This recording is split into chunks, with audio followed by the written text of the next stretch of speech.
During high school, I read a lot of classical literature, and I was interested in it. I loved it, but I didn't know how it fit in with how do I read these guys and justify the amount of time spent to understand them. So I was struggling through that, and I ended up getting hold of a book called Think by John Piper, and he talked about intellect stoking our desires for God. At the end of that was a little blurb for Bethlehem College and Seminary, and so I went online, I looked at their program, I saw there was a lot of classical education, and I found a way for those two things to merge and be able to study it in a context where Christ is magnified.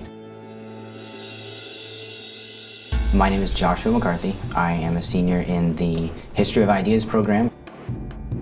One of the distinctives at Bethlehem in the classroom would be the Socratic method. It's different because you're not sitting and receiving a lecture, but the teacher's just sitting there like, I've said what I've had to say, now you guys have to add to the conversation.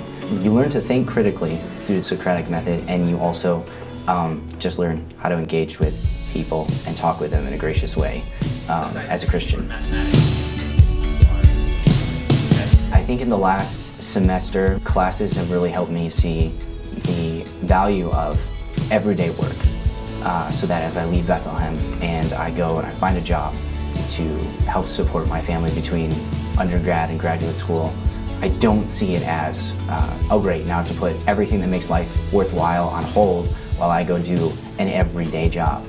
So currently I'm doing plumbing, and I get the absolutely wonderful joy of augering sinks and tubs, and it's dirty, but it's important. And as Herbert says in one of his poems, everything that you do for the glory of God, it's as if it's been touched and turned to gold.